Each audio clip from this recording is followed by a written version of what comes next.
Hello बच्चों, let's read the question. A particle of mass m moves in a circular orbit in a central potential field UR equals 1 by 2 kr square if Bohr's quantization conditions are applied. Radii of possible orbitals and energy levels vary with quantum number n as here we have given 4 options. Now to answer this question, first we will discuss here the key concept, and here the key concept is relation of quantum number n with radius and energy. तो सबसे पहले we will find out the relation between quantum number and radius. तो यहाँ पे we know that हमें जो central potential field दे रखा है that is given as u is a function of r equals 1 by 2 k r square and we now यहाँ पे अगर हम पोटेंशियल फील्ड और जो हमारे पास फोर्स होता है उसके बीच का रिलेशन देखते हैं. वी कैन से हियर हमारे पास यहाँ पे कोई एटम है, उसमें कोई ऑर्बिट में इलेक्ट्रॉन हमारे पास रिवॉल्व कर रहा है अराउंड द न्यूक्लियस. तो उस पर्टिकुलर केस में जो न्यूक्लियस और इलेक्ट्रॉन होता है इनके बीच में एक फोर्स यहाँ पे एग्जिस्ट करता है and the value of force according to this situation we can say here it will be the gradient of the potential energy that will be minus du by dr. और अगर हम इसके केवल magnitude की बात करें it will B du by dr. अगर हम यहाँ पे du की वैल्यू पुट कर दें it will B d by dr 1 by 2 k r square. After the derivative अगर हम इसका यहाँ पे डिफरेंशिएशन कर दें तो जो हमारे पास पूरी इक्वेशन है, केवल हम मैग्नीट्यूड की बात करें इसलिए हमने नेगेटिव साइन को यहाँ पे ड्रॉप कर दिया है.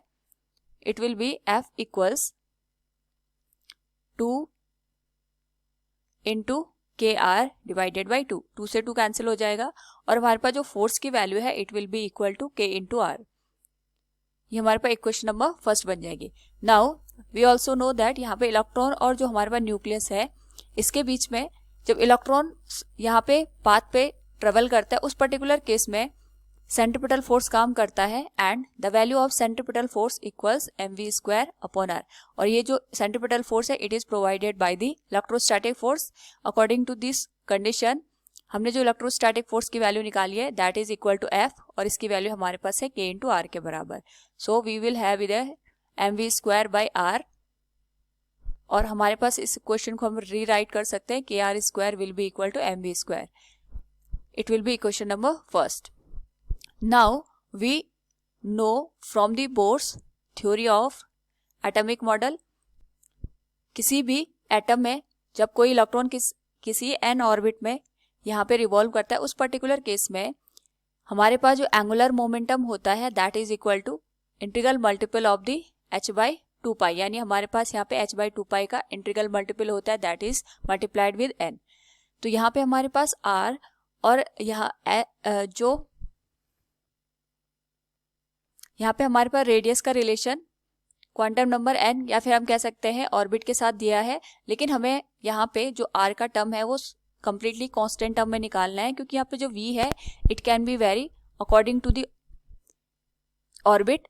सो फ्रॉम इक्वेशन 1 और अगर हम यहाँ पे इसको इक्वेशन 2 दे दें तो इन दोनों की हेल्प से हम r की वैल्यू यहाँ पे फाइंड आउट कर सकते हैं. सबसे पहले हम यहाँ पे squaring both side of equation 2 करेंगे तो हमारे पास जो इक्वेशन है it will be m square v square r square will be equal to n square h square by 4 pi square.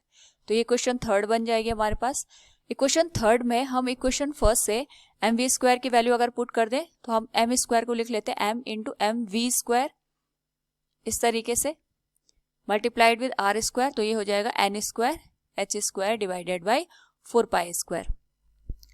Equation first से अगर हम वैल्यू पुट कर दें तो it will be m into ये हो जाएगा हमारे पास k into r square equals n square h square by 4 pi square.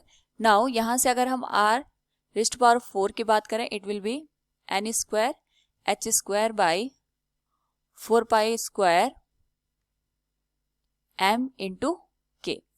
अब यहाँ से हमारे पास जो सारे टर्म्स हैं कांस्टेंट है, सो हम यहाँ पे कह सकते हैं r⁴ is directly proportional to n square, और हम कह सकते हैं इसको r is directly proportional to the square root of n, यानी हमारे पास जो रेडियस है वो नंबर ऑफ ऑर्बिट और क्वांटम नंबर के स्क्वायर रूट पे डिपेंड करता है।